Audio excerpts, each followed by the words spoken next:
Rémi sans famille.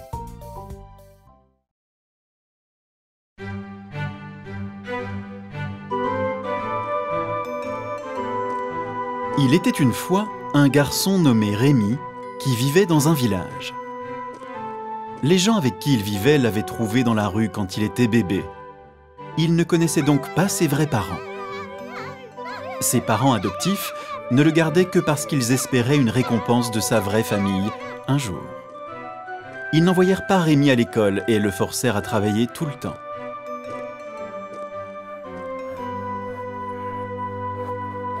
Un jour, le père adoptif de Rémi se blessa à la jambe alors qu'il travaillait.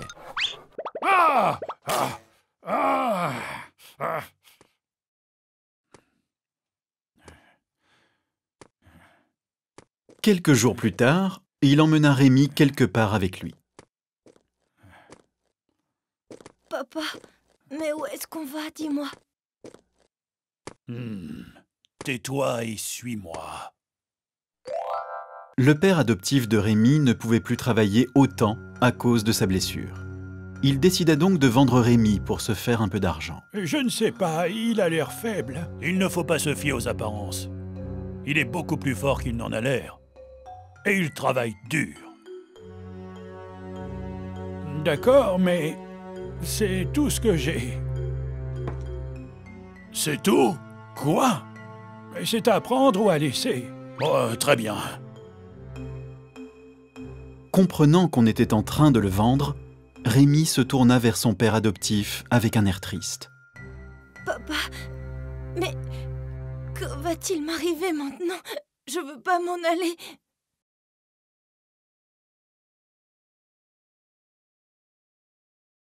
Je ne suis plus ton père.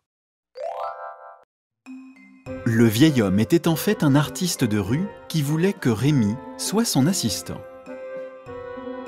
Il emmena Rémi pour un long voyage. Ne fais pas cette tête-là, mon garçon. Je ne suis pas méchant.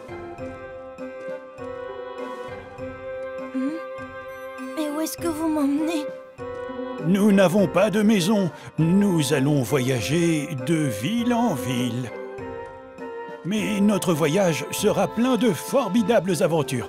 N'est-ce pas, le singe?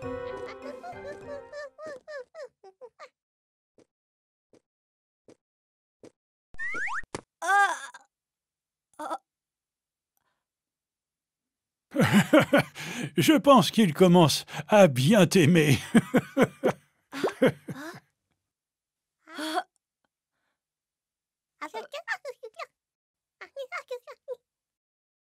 Rémi se rendit compte que le vieil homme n'était pas méchant. Et il aimait beaucoup son singe.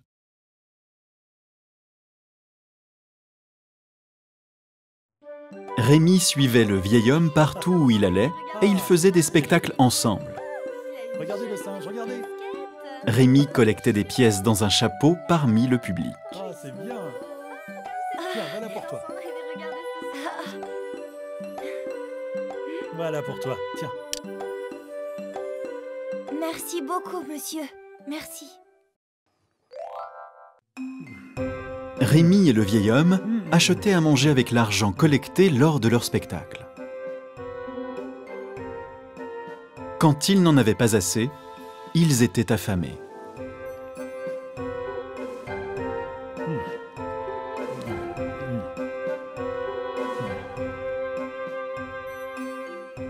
Tiens, Rémi, prends-le. Non, non, gardez-le vraiment. Je n'ai plus faim. C'est pour toi.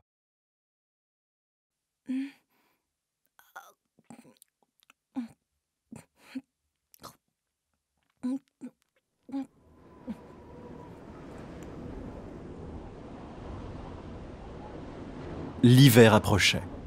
Le froid et le vent arrivèrent.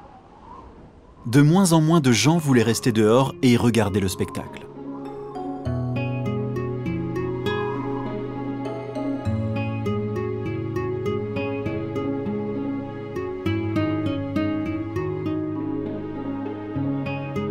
Rémi et le vieil homme décidèrent qu'il était temps d'aller vers le sud pour avoir plus chaud.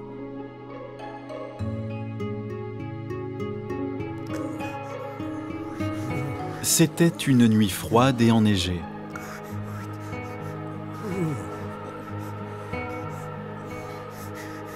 Oh, je ne pense pas pouvoir aller plus loin aujourd'hui. Arrêtons-nous pour la nuit. D'accord, d'accord, grand-père.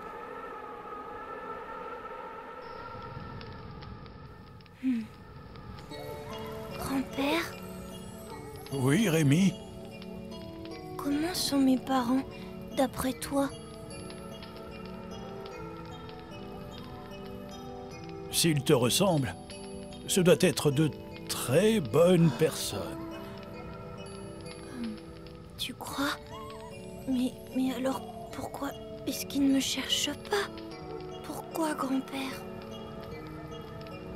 Eh bien, je suis sûr qu'ils te cherchent.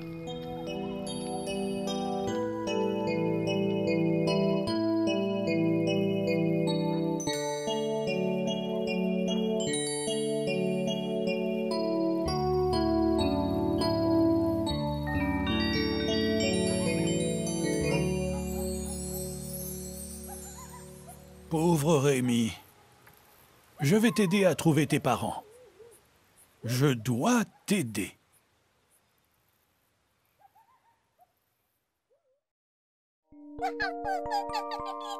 Le lendemain matin, Rémi se réveilla et trouva le corps du vieil homme gelé. Celui-ci avait enlevé son manteau pour réchauffer Rémi et était mort de froid dans la nuit. Grand-père! Grand-père! Qu'est-ce qu'il y a? Ne m'abandonne pas! Grand-père! Grand-père, réveille-toi, s'il te plaît! Ne me laisse pas! Ne me laisse pas tout seul! Ne me laisse pas!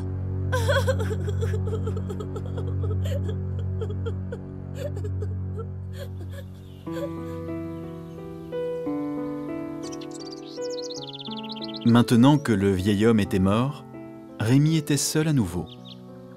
Il ne savait pas comment trouver ses parents ni comment survivre.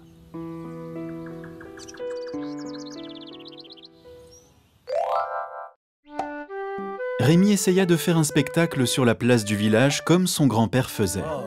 Malheureusement, il jouait mal de la flûte et le singe ne voulait pas danser car il avait faim. C'est faux. C'est vraiment... Personne ne voulut lui donner d'argent et les gens huèrent le spectacle. Mais qu'est-ce que c'est que ça? C'est nul! Cette flûte dégage un son horrible et le singe ne danse pas. Rentrons à la maison. Venez! Vous entendez ça? Ça n'arrête pas. Je trouve qu'il joue mal. Rentrons à la Rémi maison. resta seul sur la place vide, si affamé qu'il pouvait à peine bouger.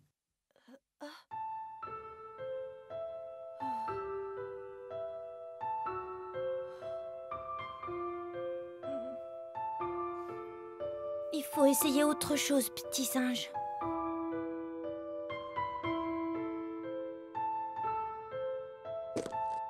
Alors qu'il traversait le marché, Rémi sentit l'odeur du pain frais. Le propriétaire était dans la boulangerie et personne ne surveillait le stand. Oh là là! J'aimerais tellement avoir un tout petit bout de ce pain.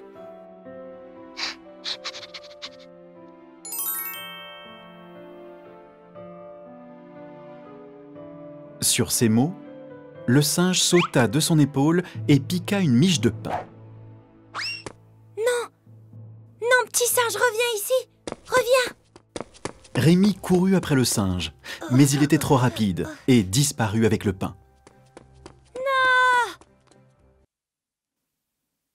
Le boulanger entendit Rémi crier et sortit pour voir ce que c'était. Au voleur! Ce garçon a volé mon pain! Ah! Au secours! Le boulanger crut que Rémi était le voleur et commença à lui courir après. Un officier de police qui passait par là vit la situation et attrapa Rémi. Ah!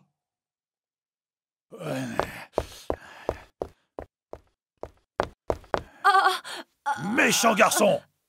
Comment oses-tu voler mon pain? Punissez-le, policier! Maintenant! Toi, à en juger par ton apparence, tu dois être un petit voleur. Top! Tu vas m'accompagner au poste de police. Non, mais je suis pas un voleur! Non! Non! Oh, Rémi se retrouva avec un officier de Dis-moi la police vérité maintenant, je saurai si tu mens. qui lui posa des questions. Comment t'appelles-tu? Rémi donna son nom au policier Quoi? et lui raconta qu'il cherchait ses vrais parents. C'est pas vrai! Tu peux pas être ce Rémi-là! Mon Dieu! Le policier écouta l'histoire de Rémi avec étonnement.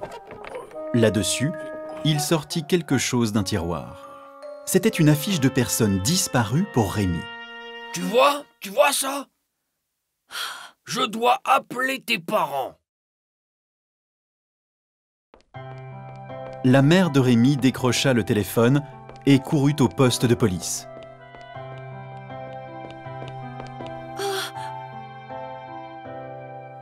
mon Rémi. Oh. Maman, c'est vraiment toi? Maman! Fils! Je suis si heureuse que tu sois vivant. Je t'ai cherché partout. J'étais si seule et malheureuse sans toi, maman. Je savais qu'un jour, je te retrouverai un jour, maman. Tu m'as tellement manqué, maman.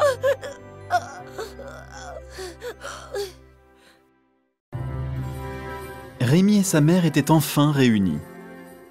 Ils rentrèrent chez eux et vécurent heureux pour toujours.